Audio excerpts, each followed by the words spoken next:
Hello दोस्तों, good morning, good afternoon, good evening. कैसे आप सब लोग? आई होप आप सभी बहुत अच्छे होंगे। मेरा नाम है सीए प्रतीक ठक्कर और आज हम रिवीजन करने वाले हैं मनी के बारे में। बहुत अच्छी तरीके से रिवाइज करने वाले हैं, तो यहाँ पे ध्यान जरूर से दीजिएगा। इसके साथ साथ अगर आपने डिस्क्रिप्शन बॉक्स चेक नहीं किया तो जैसे मैं हर बार बोलता हूँ तो डिस्क्रिप्शन जरूर से चेक करते रहिए, आपको काफी सारी चीजें वहां से मिल जाएगी। लेट्स बिगिन बेटा, शुरुआत करते हैं। और शुरुआत करने से पहले अगर आपने अभी तक इस सेशन को लाइक नहीं किया तो लाइक जरूर से कर दीजिए। बहुत अच्छी तरीके से पढ़ाई करने वाले हैं। 100% यहाँ पे कॉन्सेंट्रेट करना है। अपने बाबू सोनू का बोल देना कि भैया 45 मिनट्स टू 50 मिनट्स यहाँ पे इस चैप्टर को आपको पढ़ने दे। मनी का कॉन्सेप्ट है, शायद आप उनके लिए और मनी जनरेट कर पाओ। लेट्स बिगिन, शुरुआत करते हैं। और सबसे पहले जानते हैं भैया, डेफिनेशन ऑफ मनी जानने वाले, टाइप्स जानने वाले, फीचर्स जानने वाले हैं और फंक्शंस जानने वाले हैं भैया। ओके, अब इसके पहले मैं आपको बता दूं कि भैया पैसे नहीं थे, ठीक है, तब हम क्या करते थे? जब पैसे नहीं थे भैया तब क्या करते थे? तो पैसे नहीं थे तब हम बार्टर सिस्टम करते थे भैया। बार्टर का मतलब क्या? ठीक है, तो तेरी वाली मेरे को दे, मैं मेरी वाली तेरे को देता हूँ। गुड्स, ठीक है, उसे क्या बोलते हैं? या सर्विसेज, उसे क्या बोलते हैं बेटा? बार्टर सिस्टम बोलते हैं। फॉर एग्जाम्पल, मैं आपको पेन दे रहा हूँ और फॉर एग्जाम्पल आप मेरे को क्या दोगे? चावल दे रहे हो, ठीक है, मेरे को खाने के लिए नहीं है भैया। आप मेरे को क्या दे रहे हो? चावल दे रहे हो। मैं आपको नॉलेज दे रहा हूं, मैं आपको नॉलेज दे रहा हूं और आप सामने मेरे को सब्जी दे रहे हो। कुछ भी हो सकता है भैया, ठीक है। तो इसे कहते हैं बार्टर सिस्टम, जहां पे बीच में कहीं पे मनी नहीं था, इसलिए क्या करते थे? बार्टर करते थे। बट बार्टर सिस्टम में काफी सारी प्रॉब्लम्स थी, काफी सारी प्रॉब्लम्स थी। चलो बारी बारी के से देखते हैं। Before money invented, barter system होता था भैया एक्स किसके लिए भैया? To exchange the services and goods. Services and goods को एक्सचेंज करने के लिए किसका यूज करते थे? बार्टर सिस्टम का भैया यूज कर सकते हैं। डिफिकल्टीज क्या क्या आती थी यहाँ पे मैंने डेप्थ में आपको समझाया हुआ है, तो चलिए वहीं से पढ़ते हैं बहुत अच्छी तरीके से, तगड़ी तरीके से। आ जाइए बेटा। सबसे पहला, lake of coincidence of want. इसका मतलब ये होता है कि भैया मेरे को अगर आपको नॉलेज देना है, आप नॉलेज लेने के लिए रेडी हो, उसका तो कोई दिक्कत नहीं है। बट मेरे को सामने चाहिए चावल, बट आपके पास है सब्जी, ठीक है। तो यहाँ पे क्या हो रहा है? मैं आपको बोला भैया चावल दे, आप बोले चावल नहीं है यार, चलो तो हटा सावन की घटा भाई, नहीं हो सकता। तो यहाँ पे क्या होगा? यहाँ पे ये पॉसिबल नहीं हो पाएगा। तो इसीलिए क्या कहेंगे भैया? Lake of coincidence of want हो जाएगा। मतलब मेरे को जो देना है वो सामने वाला लेने के लिए रेडी होना चाहिए, और सामने वाला जो दे रहा है वो मैं लेने के लिए रेडी होना चाहिए। ये बहुत कम होता था। मतलब सामने वाले को नॉलेज चाहिए और देना है भैया सब्जी, उनको ऐसा चाहिए भैया, तो ऐसा शायद ना भी मिले, ठीक है। मेरे को सब्जी की जरूरत ही नहीं है, तो मैं कहूंगा मेरे को तो चावल चाहिए। तो अब उसको क्या करना पड़ेगा? सब्जी के सामने चावल को एक्सचेंज करना पड़ेगा। तो उसको ऐसा ढूंढना पड़ेगा जिसको सब्जी चाहिए और चावल देना है। जब तक वो नहीं मिलेगा तब तक वो नॉलेज नहीं ले पाएगा। तो यहाँ पे क्या होता था? बार्टर में बहुत प्रॉब्लम्स आते थे, डिफिकल्टीज आते थे।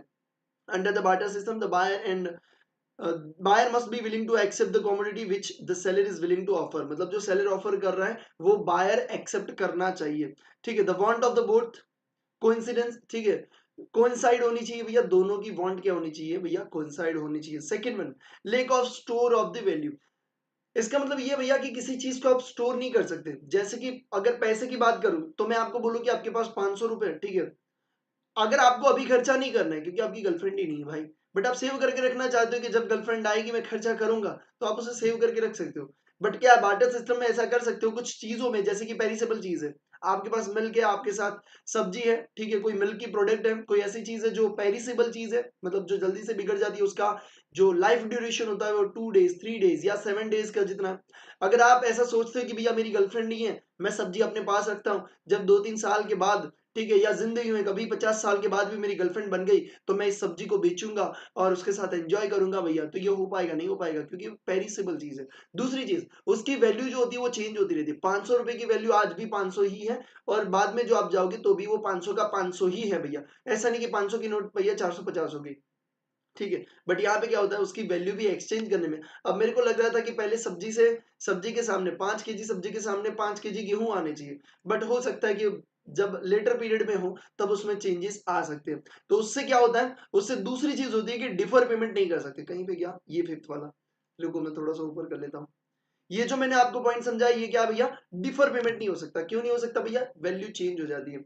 मतलब यहाँ पे अगर मैं बोलूंगा, और दूसरी चीज अनसर्टेनिटी भी रहती है। मैं कहूंगा कि मेरी काऊ का जो बछड़ा होगा, ठीक है, तब मैं आपको वो बछड़ा आपको मैं पे कर दूंगा, ठीक है। तो एक्सचेंज के मामले में, ठीक है, तो ये बहुत डिफिकल्टीज होती थी। तो यहाँ पे डिफर मतलब डिले, डिले पेमेंट में भी बहुत प्रॉब्लम्स आती थी। ये तीन चीजें अपन ने देख ली। फिर fourth one, lake of divisibility of the commodity. किसी कमोडिटी को आप डिवाइड नहीं कर सकते। ऐसा भी होती है कोई कमोडिटी जिसे आप डिवाइड नहीं कर सकते, आपको पूरा का पूरा उसे बेचना पड़ेगा, ठीक है। फॉर एग्जाम्पल अगर बार्टर सिस्टम अभी के लिए होता और मुझे लैपटॉप बेचना होता, तो ऐसा तो नहीं भैया एक काम करो भैया कीबोर्ड रख लो, तोड़ दो बीच में से और स्क्रीन वाली चीज दे दो, बाकी का जब कोई एक्सचेंज होगा तब कीबोर्ड देना, भैया ये नहीं हो पाएगा। मतलब किसी चीज को आप डिवाइड नहीं कर सकते, ऐसी भी चीजें हो सकती है। अगर लाइफ स्टॉक की बात करें, मतलब कोई भी हॉर्स हो गया, काऊ हो गया, उन चीजों को आप ऐसा नहीं आधा थोड़ी ना उसको आप डिलीवर कर सकते हो, नहीं कर सकते भैया। तो कोई कॉमोडिटी ऐसी होती है जिसे आप डिवाइड नहीं कर सकते, कैन नॉट डिवाइड, ठीक है। मैंने एग्जांपल काऊ का लिखा है, भैया काऊ को आप डिवाइड नहीं कर सकते कि भैया आधा आप काऊ लेके जाओ, आधा मैं दूसरे को बेचता हूँ। तो यहाँ पे एक्सचेंज में बहुत प्रॉब्लम्स आती थी, मतलब पूरा का पूरा ही बेचना पड़ता था अगर बेचना है तो। Fourth one is a lake of common measure of value. मतलब आपको क्या होता था, यहाँ पे आप वैल्यू नहीं कर पाते थे कि भैया मेरे गेहूं की वैल्यू कितनी है, मेरे चावल की वैल्यू कितनी है, मेरे सब्जी की वैल्यू कितनी है, उसका कोई वैल्यू नहीं था। आप बस एक्सचेंज में बैठते थे और जो कॉन्ट्रैक्ट हुआ उस हिसाब से आप एक्सचेंज कर देते थे। उसकी कोई वैल्यू नहीं रहती थी भैया कि कौन किससे अच्छा है, किसकी कितनी वैल्यू है। तो यहाँ पे इतनी कुछ प्रॉब्लम्स आती थी। अगर आपको शॉर्ट में देखना है, यहाँ पे डिफिकल्टीज ऑफ बार्टर सिस्टम, सबसे पहला lake of coincidence of want, second one lake of store of the value, third one lack of divisibility of the commodity, fourth one lack of common measures of value, and the fifth one difficulty in making deferred payment। तो आई hope आपको ये समझ में आ गया होगा अभी तक का। लेट्स गो बेटा, आगे बढ़ते हैं। इसके बाद हमने बात करी थी बेटा features, functions of the money, ठीक है। वो इंपॉर्टेंट रोल प्ले करता है अभी के जमाने के लिए, क्योंकि उससे ही सारी चीजें एक्सचेंज होती है। किसने इवेल्युएट किया वो भी आपको पता होना चाहिए भैया, name of goddess Juno Moneta of Rome. Definition of money, money तीन लोगों ने, तीन अलग अलग इकोनॉमिक्स ने मनी की डेफिनेशन दी है भैया, ठीक है। रॉबर्टसन की बात करें तो रॉबर्टसन बोलता है कि widely accepted in payment for goods और other responsibility of the business. भैया कोई भी अदर बिजनेस की ऑब्लिगेशन या तो गुड्स के लिए या तो सर्विस के लिए, जो चीजें इजीली वाइडली एक्सेप्टेबल है, मतलब वाइडली मतलब हर लोग एक्सेप्ट कर रहे हैं, उसे हम बोलेंगे मनी, ठीक है। उसे अपन क्या बोलेंगे, मनी, ठीक है। सेलिंगमैन ने क्या बोला है भैया, उन्होंने बोला है कि जनरल एक्सेप्टेबिलिटी, जो चीज की जनरल एक्सेप्टेबिलिटी पे उसे उस एक्सेप्टेबिलिटी उसे क्या बोलेंगे, मनी बोलेंगे। वॉकर की बात करते हैं, वॉकर क्या कहता है कि money is what money does, money क्या कर सकता है वही मनी है भैया, ठीक है। ओके, इसके बाद हमने देखे थे भैया फंक्शंस के बारे में, और ये बहुत ईजी है। सबसे पहले प्राइमरी फंक्शन कौन सा है, medium of exchange and measure of the value. मतलब इससे भैया ये मीडियम ऑफ एक्सचेंज है, मतलब किसी भी चीज को एक्सचेंज करना है, ये आपके लिए काम में आता है। मतलब अब ऐसा नहीं है कि आपको सब्जी किसी को देना है तो आपको सामने जो चाहिए उसके लिए आपको देखना पड़ेगा, नहीं भैया, वो सामने वाला आपको पैसे दे देगा और उसी पैसे का आप यूज करके कोई भी चीज को परचेज कर सकते हो, यू हैव ऑप्शन, ठीक है। तो मीडियम ऑफ एक्सचेंज ये आपके लिए बन जाता है। दूसरा चीज मेजर ऑफ द वैल्यू, आप हर चीज को मनी में मेजर कर सकते हो, सब्जी की वैल्यू कितनी है, चावल की वैल्यू कितनी है, गेहूं की वैल्यू कितनी है, और उस हिसाब से आप क्या करते हो, एक्सचेंज करते हो क्वांटिटीज में। तो यहाँ पे दो चीजें सबसे प्राइमरी, एक मीडियम ऑफ एक्सचेंज, दूसरा measurement of measure of the value.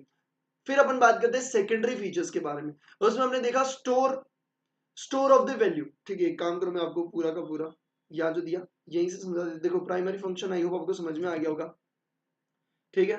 Without coincidence of want यहाँ पे हो सकता है, मनी में कोई दिक्कत नहीं है। Measure of the value express in a unit of money, मतलब मनी टर्म में आप क्या करोगे, किसी भी चीज को वैल्यू करोगे। फिर अपन बात कर रहे थे सेकेंडरी फंक्शन, ठीक है। सेकेंडरी फंक्शन क्या है भैया, कि आप किसी भी commodity, the value of the commodities, the value of the commodity can be stored in a form of money, money के फॉर्म में आप उसे स्टोर कर सकते हो। मतलब मेरे पास अगर भैया सब्जी है तो मैं सब्जी को स्टोर नहीं कर सकता, बट मैं क्या करूंगा, सब्जी को बेच दूंगा, जो मेरे पास पैसे आएगा उसे स्टोर कर दूंगा। तो अल्टीमेटली उस चीज को मैंने सेव कर लिया, ठीक है। Value of the commodity and service can be store in a form of money, money के फॉर्म में मैं उसे क्या कर सकता हूँ, स्टोर कर सकता हूँ, ठीक है। फिर अपने देखा था स्टैंडर्ड ऑफ डिफर्ड पेमेंट, भैया डिफर्ड पेमेंट करना है तो इजीली हो पाएगा, क्योंकि आपको पता है कि कितना पैसा देना है, ठीक है। 800 रुपए देना है, 600 रुपए देना है, 700 रुपए देना है, तो आपका एकदम डिफाइनाइट है कि भैया आपको क्या चीजें देना है, तो आप इजीली इसे क्या कर सकते हो, डिफर पेमेंट कर सकते हो, डिले पेमेंट कर सकते हो। Next one is a transfer of money, easily transferable है, किसी भी पर्सन को आप इजीली ट्रांसफर कर सकते हो। फिर यहाँ पे 4 टाइप ऑफ मनी है, उसको हम बाद में देखते हैं। सबसे पहले अपन आ जाते हैं कंटिंजेंट फंक्शंस के ऊपर, थर्ड वन जो अपन को देखना है दैट इज कंटिंजेंट फंक्शन। पहले प्राइमरी, फिर secondary, and third one is a contingent function. Contingent function में सबसे पहला कौन सा है बेटा, measurement and distribution of national income. क्या है भैया, measurement and distribution of national income, मतलब आप नेशनल इनकम को कैसे मेजर करोगे और कैसे डिस्ट्रीब्यूट करोगे, वो अपन कैसे करते हैं भैया, मनी के टर्म में ही करते हैं। पर कैपिटा इनकम अपन जो ढूंढते हैं वो कैसे ढूंढते हैं भैया, मनी के टर्म में ही ढूंढते हैं, ठीक है। तो यहाँ पे नेशनल इनकम के लिए भी काम क्या काम में आता है, आपको मनी काम में आता है। फिर अपना आता है money money equalize marginal utilities and marginal productivities, मतलब अगर मेरे को कोई चीज को परचेज करना है तो मैं उसको देखूंगा कि भैया मुझे कहां से कितना ज्यादा सेटिस्फेक्शन मिल रहा है, उस हिसाब से मैं क्या करूंगा, एक्सपेंस करूंगा। दूसरा चीज मार्जिनल प्रोडक्टिविटी, मतलब मैं कितना एक्सपेंस करके, कितना फैक्टर्स ऑफ प्रोडक्शन में एक्सपेंस करके मेरे को कितना प्रोडक्शन मिल रहा है, जहां पे मेरे को ज्यादा वैल्यू का प्रोडक्शन मिल रहा है वहां पे मैं अपना प्रोडक्टिविटी कंटिन्यू रखूंगा। तो यही चीज लिखिए, equalize the marginal utility of the different commodities purchase by them, ठीक है, with the help of the money they can be maximize this satisfaction maximize होना चाहिए। similarly the firm can equalize marginal productivity कैसे भैया, different factor of the production and maximize the profit। different factors of the production का देखेंगे, कहा के कम payment कर रहा है और कैसे आप मैक्सिमाइज क्या कर सकते हो भैया, प्रॉफिट कर सकते हो। Third one is basis of the credit, अगर आपको क्रेडिट क्रिएट करना है, बैंक जो क्रेडिट क्रिएट करता है कैसे टर्म में करता है भैया, प्राइमरी जो मनी होता है डिपॉजिट किया जाता है उसके बेसिस के ऊपर क्या करना है, क्रेडिट क्रिएशन करता है। लिक्विडिटी मतलब it is highly liquidate, easily आप एक दूसरे से ट्रांसफर कर सकते हो, ठीक है, ये बहुत ही लिक्विडेट है। इसके बाद ये तीन चीजें आई होप आपको समझ में आ गई होगी, primary function, secondary function and आपका एक था कंटिंजेंट फंक्शन। ठीक है, फिर से मैं आपको यहाँ पे शॉर्ट फॉर्म में दिखा देता हूँ। Primary function medium of exchange, measure of the value. Secondary function में क्या दिखा, store of the value, easily आप उसे स्टोर कर सकते हो पेरिसेबल चीजों को बेच के। स्टैंडर्ड ऑफ डिफर्ड पेमेंट आप डिले पेमेंट कर सकते हो। Transfer of the money, easily transferable है one person to another person. Contingent function में नेशनल इनकम को आप हाईलाइट कर सकते हो। फिर अपन marginal utility and marginal productivities को हाईलाइट कर सकते हो। फिर अपना बेसिस ऑफ क्रेडिट क्रिएट करने के लिए बैंक को हेल्पफुल होता है। The last one is a liquidity. ठीक है, तो ये थे आपके कौन से भैया फंक्शंस। प्राइमरी फंक्शन में 2, सेकेंडरी में 3 और आपके कंटिंजेंट में 4, मतलब 2 3 4 ऐसे हो रहा है। देखो प्राइमरी में 2 है, सेकेंडरी में 3 है, जो जो नाम है उससे एक ज्यादा। प्राइमरी मतलब 1 जैसा लगता है तो उसमें एक ऐड 2 है, सेकेंडरी मतलब 2 होता है उसमें टोटल 3 है, और कंटिंजेंट में टोटल 4। तो ये आपको याद रहने चाहिए, ठीक है। उसके बाद यहाँ पे आपको दिया है 4 टाइप्स ऑफ मनी, ये ओल्ड सिलेबस में नहीं है इसलिए मैं सबसे लास्ट में इसे आपको बता दूंगा, ठीक है। चलिए तो आगे बढ़ते, तो जो ओल्ड वाले अगर कोई यहाँ पे रिवाइज कर रहे हैं तो उनके लिए हेल्पफुल रहेगा, उनकी बुक में नहीं दिया है, ठीक है, इसलिए मैं अभी नहीं ले रहा हूँ उसको, मैं लास्ट में 2-3 मिनट में कवर कर लूंगा। कंपोनेंट ऑफ मनी सप्लाई के बारे में बात करते हैं, कौन से 2 कंपोनेंट है, currency issued by central bank and दूसरा है demand deposited demand deposits created by commercial banks. ठीक है, करेंसी मतलब नॉर्मल जो करेंसी होती है वो, और डिपॉजिट जो क्रिएट बैंक करती है वो, ठीक है। तो दोनों चीजों को यहाँ पे as a component of money supply में लिया गया है। अगर मनी एग्रीगेट की बात करें तो ये बहुत अच्छी चीज है, ठीक है। मनी एग्रीगेट में क्या है भैया, M1 देखो, M1 में क्या है, करेंसी है, डिमांड डिपॉजिट है और आपका अदर डिपॉजिट है। क्या क्या चीज है, 3 चीजें, करेंसी है, डिमांड डिपॉजिट, अदर डिपॉजिट है। M2 में क्या है, M1 तो है प्लस उसके साथ साथ saving deposit with the bank, एक तो सेविंग डिपॉजिट आ गई, दूसरा certificate of deposit and term deposit जो 1 ईयर में मैच्योर हो रही है। क्या भैया, टर्म डिपॉजिट जो 1 ईयर में मैच्योर हो रही है। फिर से एक और बार, M1 में क्या है बेटा, करेंसी है, डिमांड डिपॉजिट है and other deposit, currency demand deposit other deposit. M2 में क्या है, M1 मतलब पूरा का पूरा ये ऊपर वाला तीनों 3 आ गए, ठीक है, ऊपर वाले तीनों 3 आ गए। इसके साथ साथ क्या है भैया, saving deposit, certificate of deposit and term deposit जो आपका 1 ईयर में मैच्योर हो रहा है। M3 की बात करें तो M2 पूरा का पूरा आ गया, मतलब ये दोनों चीजें तो आ ही गई भैया, ये दोनों चीजें आ गई। उसके साथ साथ क्या है, टर्म डिपॉजिट, पहले यहाँ पे विद इन 1 ईयर वाला था, ये बियॉन्ड 1 ईयर वाला भी यहाँ पे आ गया, मतलब डिपॉजिट्स ओवर 1 ईयर मैच्योरिटी, जो भैया जिसकी मैच्योरिटी 1 साल के बाद की है, ठीक है। दूसरी चीज कॉल और terms of the borrowing of the bank, bank की बोरोइंग भी आ गई। और अगर आप देखोगे in India mostly M3 is used as a broad money, ठीक है, ब्रॉड मनी के तौर पे भैया M3 को यूज किया जाता है, मतलब सारी चीजों को क्या एग्रीगेट मनी यहाँ पे माना जाता है, ठीक है। तो M3 का यूज होता है, M3 में सारी चीजें कवर हो जाती है, ठीक है। तो ये आपका था मॉनेटरी एग्रीगेट। इसके बाद अपन बात करते हैं वैल्यू ऑफ द मनी, ठीक है। Value of the money topic को मुझे बुक से समझाने से पहले मैं आपको बता देता हूँ कि वैल्यू ऑफ द मनी का मतलब क्या होता है। वैल्यू ऑफ द मनी का मतलब ये होता है कि मनी क्या परचेज कर सकता है, उसकी उतनी वैल्यू, ठीक है, उसकी औकात कितनी है, उसकी वैल्यू कितनी है, ऐसा अपन बोलते हैं ना, ठीक है, किसी भी पर्सन की, भैया तेरी औकात कितनी है, तू क्या कर सकता है। इसका मतलब ये था कि वैल्यू की बात कर रहे हैं तब वो क्या कर सकता है हम उसकी बात कर रहे हैं, ठीक है। अब देखो, अब 1 रुपए में, 1 रुपए में अगर आप 10 यूनिट परचेज कर रहे हो, ठीक है, तो उसकी वैल्यू कितनी है, 10 यूनिट की है, ठीक है, वैल्यू कितनी है, 10 यूनिट की। बट वही 1 रुपया अगर ऐसा बोले मैं 5 यूनिट लेके आ सकता हूं, तो मेरे को ये बताओ यहाँ पे वैल्यू बढ़ी कि कम हुई? भैया वैल्यू क्या हुई? कम हो गई, क्योंकि पहले उसकी वैल्यू जो थी वो 10 यूनिट की थी। अगर किसी पर्सन की बात करें तो हम बोलते तेरी औकात कितनी है, तू क्या कर सकता है, ये 1 रुपया क्या कर सकता है, 10 यूनिट को लेके आ सकता है। बट अब ये बोल रहा है कि भैया वो 5 ही यूनिट को लेके आ सकता है। इसका मतलब ये होता है कि भैया वो क्या, उसकी वैल्यू कम हो गई, उसकी वैल्यू क्या हुई? कम हुई। मतलब मनी की वैल्यू कम हुई, ऐसा हम बोल सकते हैं। ओके, अब मेरे को ये बताओ, मनी की वैल्यू कम हुई, चलो ये तो भैया समझ में आ गया। बट मेरे को ये बताओ, जो 1 रुपए में 10 यूनिट मिल रहा था, ठीक है, तो 1 रुपए में 10 यूनिट मिल रहा था, तो 1 यूनिट की प्राइस कितनी बनी? भैया 10 पैसा बनी। ठीक है, अब 1 रुपए में सिर्फ 5 यूनिट मिल रहे हैं, तो इसकी प्राइस कितनी बनी? भैया 20 पैसे बनी। मतलब प्राइस बढ़ी। हाँ भैया, तभी तो क्वांटिटी कम हुई। प्राइस बढ़ी तभी तो क्वांटिटी बंद हुई। क्या इसका मतलब आप ये कहना चाहते हो कि अगर प्राइस बढ़ेगी, अगर प्राइस बढ़ेगी तो वैल्यू ऑफ द मनी क्या हो जाएगी? भैया वैल्यू ऑफ द मनी कम हो जाएगी। आपका कहने का मतलब ये है, अगर मैं पर यूनिट की बात करूं, चलो यहाँ पे भी 10 रुपए, यहाँ पे भी 10 रुपए ले लेता हूँ, ठीक है, पर यूनिट प्राइस की बात करूं तो यहाँ पे ₹1 है, और यहाँ पे कितना है? 10 रुपए में 5 यूनिट है, मतलब एक एक गोलगप्पे खाते हो ना, 10 रुपए के 5। ठीक है, मेरे को पता है उतने भी नहीं आते होंगे। ठीक है, तो 10 रुपए के 5 अगर बात करें तो एक एक गोलगप्पे की कीमत कितनी भैया? 2 रुपए हो गई। मतलब यहाँ पे क्या है? प्राइस बढ़ी। प्राइस क्या हुई? प्राइस बढ़ी। बट आपका कहने का मतलब ये है कि वैल्यू ऑफ मनी क्या हुई? कम हो गई। क्यों कम हो गई? पहले जो 10 रुपया कर सकता था, ठीक है, 10 यूनिट लेके आ सकता था गोलगप्पा, अब 10 रुपए में सिर्फ 5 लेके आ सकता है। मतलब 10 रुपए की वैल्यू क्या हो जाएगी? कम हो गई। वैल्यू कम हो गई कब बोलेंगे? जब उसकी क्वांटिटी आपको कम मिल रही। क्वांटिटी कब कम मिलेगी? जब आपकी प्राइस ज्यादा हो जाएगी। भैया पहले 1 रुपए था प्राइस, अब 2 रुपए हो गई, इसलिए क्वांटिटी कम आ रही है। क्वांटिटी कम आ रही है मतलब वैल्यू ऑफ मनी क्या हो गया? कम हो गया। तो इसका मतलब ये होता है बेटा कि जब प्राइस बढ़ेगा वैल्यू ऑफ मनी कम हो जाएगा। क्या समझ में आ रहा है? जब आपका प्राइस बढ़ेगा तब वैल्यू ऑफ मनी क्या हो जाएगा भैया? कम हो जाएगा। आई होप आपको समझ में आया। ये आगे कॉन्सेप्ट आने वाला, मैं बार बार नहीं समझाऊंगा, इसलिए फिर से बोल रहा हूं बेटा, प्राइस बढ़ेगी तो वैल्यू ऑफ मनी क्या हो जाएगा? कम हो जाएगा। अब एक और चीज, अगर प्राइस बढ़ रही है वैल्यू ऑफ मनी क्या हो जाएगा? यहाँ पे कम हो जाएगा। ठीक है, चलो सप्लाई वाला मैं आगे ही समझा दूंगा जब टॉपिक आएगा तब। चलिए, तो यहाँ पे वैल्यू ऑफ मनी और प्राइस के बीच में कैसा रिलेशन है भैया? इनवर्स रिलेशन है। कैसा है? इनवर्स रिलेशन है। आ जाओ, आ जाओ।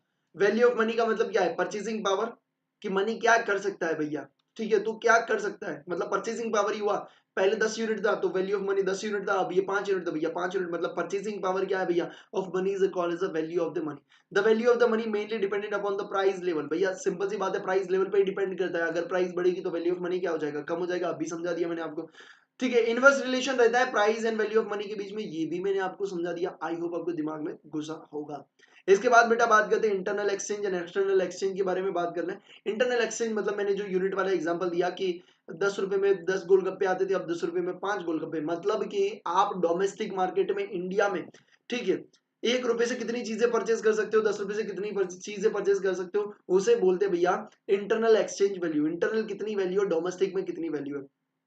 एक्सटर्नल की बात करें तो आप क्या बोलते हैं भैया कि फॉरेन करेंसी कितना परचेज कर सकते हो, फॉरेन एक्सचेंज कितना परचेज कर सकते हो। अब देखो 1 रुपए में 1 रुपए के सामने, ठीक है, 1 डॉलर के सामने, 1 डॉलर के सामने भैया क्या है भैया कि आपको 70 रुपीज है, फिर हो जाता है 80 रुपीज हो जाता है। इसका मतलब क्या है कि आपको 1 डॉलर को परचेज करने के लिए ज्यादा पैसे देना पड़ेगा। मतलब प्राइस बढ़ी, डॉलर की प्राइस बढ़ गई कि नहीं बढ़ गई? पहले 70 रुपीज में 1 डॉलर में जाता था, अब 80 रुपीज में। मतलब प्राइस बढ़ी भैया, प्राइस बढ़ी बोलते हैं। इससे क्या हुआ? वैल्यू ऑफ मनी क्या हो गई? कम हो गई।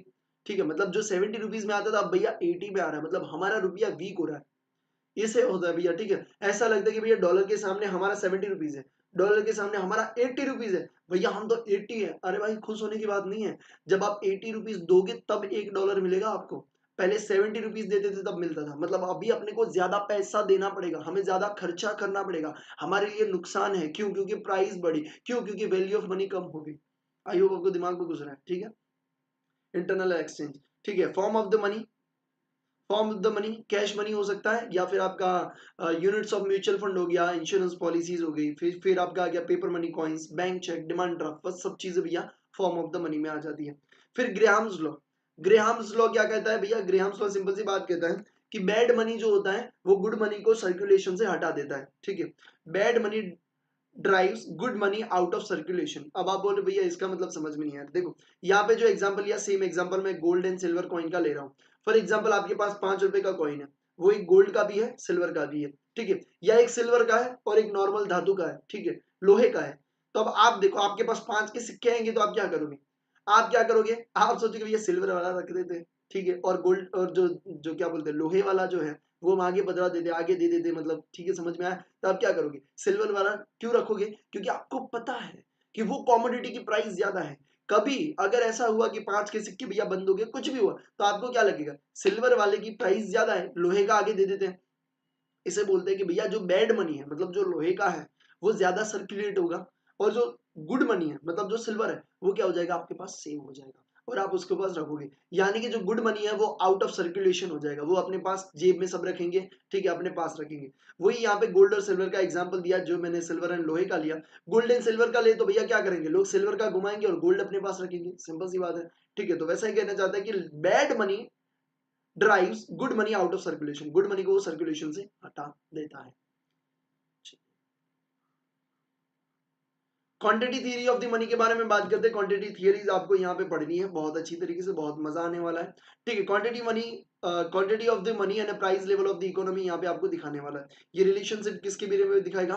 कितनी मनी आपकी आ रही है मार्केट में और उसका प्राइस लेवल क्या होगा भैया, किसी भी प्रोडक्ट का प्राइस लेवल क्या होगा, यहाँ पे उस चीज के बारे में यहाँ पे अपन बात करने वाले हैं। आ जाइए बेटा, क्वांटिटी थियरी बाय फिशर के बारे में बात करते हैं। सबसे पहले फिशर के बारे में बात करते हैं। तो फिशर ने कैसे समझाया भैया? वो बोल रहा है कि भैया MV is equal to PT. MV मतलब मनी सप्लाई, एमवी का मतलब होता है मनी सप्लाई, और पीटी का मतलब होता है मनी डिमांड। वो कहता है कि money supply is equal to money demand. ठीक है, मनी सप्लाई मनी डिमांड। अब आप बोलोगे भैया एम का मतलब क्या है? एम का मतलब ये है कि money supply issued by legal authority. Legal authority ने जितना मनी सप्लाई किया वो। वी मतलब velocity of the money. Velocity का मतलब ये होता है कि कितना वो घूमा पैसा, मतलब मैं आपको दे रहा हूँ, आप आगे दे रहे हो, आप आगे दे रहे हो, आप आगे दे रहे हो, वो क्या है भैया? वेलोसिटी है। ठीक है, तो मतलब मनी सप्लाई जो लीगल अथॉरिटी ने इश्यू किया वो, इसके साथ साथ वो मनी कितना घूमा वो, उसे कहते हैं मनी सप्लाई। और मनी डिमांड को क्या कहेंगे भैया? मनी डिमांड को कहेंगे price level into total output. मतलब किसी प्रोडक्ट को, किसी प्रोडक्ट का मतलब टोटल आउटपुट, इंडिया का कोई भी प्रोडक्ट का टोटल आउटपुट और उसकी प्राइस, दोनों को मल्टीप्लीकेशन करेंगे तो इतने पैसे की डिमांड है। क्यों डिमांड है भैया? उसको परचेज करने के लिए। क्यों डिमांड है? उसको परचेज करने के लिए, तो इसे बोलेंगे मनी डिमांड। ठीक है, तो money supply is equal to money demand, इस तरीके से आपको दिया है price level into total output. अब बात करते बेटा इसके बारे में कि ये कैसे कैसे वर्क करता है, क्या क्या कहना चाहता है। देखो यहाँ पे और क्या कहना चाहता है, money supply and price level has a direct and proportional relation. ये कहना चाहते हैं कि भैया मनी सप्लाई एंड प्राइस का कैसा रिलेशन है? डायरेक्ट रिलेशन है। अल्लाह, मेरे को ये बताओ प्राइस का और वैल्यू ऑफ मनी का कैसा था भैया? इनडायरेक्ट था। हाँ भैया इनडायरेक्ट था। बट यहाँ पे मनी सप्लाई एंड प्राइस का कैसा है? ज्यादा रिलेशन है। हाँ भैया ज्यादा रिलेशन। तो ये कैसे ज्यादा रिलेशन होगा वो मैं आपको समझा देता हूँ कि अगर मनी सप्लाई ज्यादा होगा, मनी सप्लाई ज्यादा होगा तो क्या हो जाएगा भैया? उसका कैसे आपका जो प्राइस है वो बढ़ जाएगा। अब किसी भी प्रोडक्ट की बात करें, अपन एक एग्जांपल लेते हैं, कोई भी प्रोडक्ट ले लेते हैं। ठीक है, फॉर एग्जांपल अपन प्रोडक्ट ले लेते हैं, प्रोडक्ट की प्राइस अपन ले लेते हैं रुपीस। देखो मैं एक एग्जांपल ले लेता हूं कि टोटल इंडिया का, इंडिया के पास अभी मनी कितना है? फॉर एग्जांपल 10,000, जो मैंने एग्जांपल लिया था रेगुलर क्लास में वही ले रहा हूं। ठीक है, 10,000 रुपए है। उसके सामने, उसके सामने इंडिया के टोटल प्रॉपर्टी है फॉर एग्जांपल 10,000 kg। अब मेरे को ये बताओ तो इसका प्राइस कितना निकलेगा? 1 रुपए का प्राइस निकलेगा। ये आई होप आपको समझ में आ गया। ठीक है, अब कई लोगों को ऐसा लगता है कि भैया इंडिया हम है, ठीक है, हमारी जो नोट्स है, करेंसी है, इतने गरीब है, इंडिया लोग क्या कर रही है, मतलब सरकार क्या कर रही है। मेरे को अगर मैं पीएम बना होता, अगर मैं पीएम बना होता तो अब भी मैं आरबीआई को ऑर्डर देता और बोलता कि दो हजार की इतनी नोटें छाप दो कि जितने भी गरीब है सबको 50-50 हजार, 1-1 लाख रुपए दे देते हैं। क्या फर्क पड़ता है? हमारी सरकार है, सरकार दूसरी बार बनेगी, हम क्या करेंगे भैया? हम लोगों को पैसा बांटेंगे। अब आपको लगेगा कि भैया पैसा बांटेंगे, अच्छी बात है, इंडिया के पास पैसा आएगा, इंडिया के पास पैसा आएगा तो इंडिया मजबूत बन जाएगा, तो भैया हर देश अपना अपना करेंसी छापने लग जाएगा। ठीक है, तो यहाँ पे कैसे वो कंट्रोल होता है वो मैं आपको बता देता हूँ कि क्यों इंडिया ऐसा नहीं कर रही। आपको भी कई बार ऐसा लगा होगा कि भैया पैसे हम ही छापते हैं, हम ही छापते हैं, तो पैसा ज्यादा छाप दो ना, इतना कम काहे छापे हो? थोड़ा ज्यादा छापो भाई। ठीक है, 2-2 हजार की नोट और छाप दो, जितने पैसे हैं इंडिया में उतने और छाप दो, सबको अमीर बना दो भैया। वो नहीं होगा भैया। कैसे नहीं होगा? हम आपको समझा रहे हैं। पहले इंडिया के पास 10,000 रुपए है टोटल। अब इंडिया ने आपकी बात सुन ली, ठीक है, आपके मन की बात सुन ली, और आपने बोला इंडिया पैसे डबल करो भैया, मैं आज एक दिन के लिए मैं पीएम बना हूं, इस पैसे को डबल करो। मित्रों, इस पैसे को हम डबल करेंगे, पूरे देश को हम करोड़पति बना देंगे। आपने भैया क्या करवाया, आपने पैसा डबल करवा दिया। आरबीआई ने रातों रात आपकी बात सुन के पैसा डबल कर दिया। पैसा तो डबल हो गए। मेरे को ये बताओ, जो इंडिया के पास प्रॉपर्टी है 10,000 kg, क्या वही डबल होगा, क्या नहीं होगा? अरे भैया वो कैसे होगा? हम तो पैसे के ऊपर कंट्रोल ना, जो हमारे पास प्रॉपर्टी है वो तो सेम ही रहेगी ना। अगर वो डबल करोगे तो एक्चुअल डेवलपमेंट है इंडिया का। समझ में आ रहे हो बातों को? अभी आप इकोनॉमिक्स काय को पढ़ रहे हो, अभी आपको थोड़ा सा दिमाग में घुस रहा होगा कि ला मैं तो जिंदगी में ऐसा नहीं सोचा कभी। ठीक है, मनी पढ़ते तो कभी नहीं सोचा भैया अगर ये प्रॉपर्टी डबल होगी ना तभी इंडिया ग्रो हुआ, ऐसा बोलते हैं। बट प्रॉपर्टी कितनी है भैया? प्रॉपर्टी तो अभी भी 10,000 kg है। तो कल जब सुबह आप उठोगे आपको ऐसा लगेगा कि मैंने इंडिया को पावरफुल बना दिया, मैंने करोड़पति बना दिया। अरे मेरे भाई, ये अब कितने पे हो गया? ₹2 पे हो गया। 20,000 kg पैसा तो डबल हो गया, बट प्रॉपर्टी तो भैया इंडिया की जितनी है उतनी है। तो आपका एक यूनिट का प्राइस कितना हो गया? ₹2 हो गया। मतलब क्या हो जाएगा, अगर आपने मनी सप्लाई बढ़ाया, ये मनी सप्लाई बढ़ाया आपने, हाँ भैया बढ़ाया, डबल कर दिया, तो आपका भैया प्राइस भी क्या हो गया? डबल हो गया। मतलब रिलेशन कैसा है? सप्लाई बढ़ेगा प्राइस बढ़ेगा, डायरेक्ट रिलेशन। समझ में आ रही है? और कैसा है? प्रोपोर्शनल है। मतलब भैया डबल आपने कर दिया, 100% से बढ़ाया सप्लाई, 100% से भैया हो गया आपका प्राइस ज्यादा, डबल हो गया भैया। समझ में आ रहा है? Supply double, price double. क्यों? क्योंकि आउटपुट भैया आपका सेम है। तो यहां पे सप्लाई बढ़ाओगे प्राइस बढ़ेगी, प्राइस बढ़ेगी तो वैल्यू कम हो जाएगी। क्यों कम होगी भैया? अरे भैया पहले जो ₹1 में 1 kg आता था, अब तो ₹2 में आ रहा है। मतलब ₹1 में अब आधा kg आ रहा है। ₹1 में पहले 1 kg आता था, अब आधा kg आ रहा है। इसका मतलब ये होता है कि ₹1 की जो वैल्यू है वो कम हो गई। वो क्या कर सकता है अभी भैया? सिर्फ आधा kg लेके आ सकता है। तो यहां पे मैं ऐसा बोल सकता हूं कि मनी का सप्लाई बढ़ेगा, प्राइस मेरी बढ़ेगी, बट मेरा वैल्यू ऑफ मनी कम हो जाएगा। आई होप आपको ये दिमाग में घुसा होगा। देखो भैया इतना कॉन्सेप्चुअली पढ़ोगे ना तब मजा आएगा। ऐसा लगेगा नहीं भैया अब तो ना एकदम से दिमाग में घस घस गया है। रुको मेरे को देखने दो, समझ में आ रही है? गुड मॉर्निंग, सुप्रभात। ओहो डीपी चेंज किए हो अनुराग, काफी हैंडसम लग रहे हो। ठीक है, आज तो 2-3 तो पढ़ ही जाएगी भैया। ये पढ़ाई पे ध्यान देना। रेड कलर की टोपी छाते हो भैया सर पे, किसी को टोपी मत पहनाइएगा। है, चलिए आगे बढ़ते बेटा।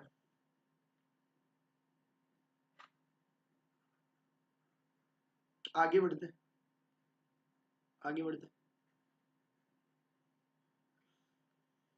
तो मैं इधर लिख देता हूं। क्या लिखूंगा मैं?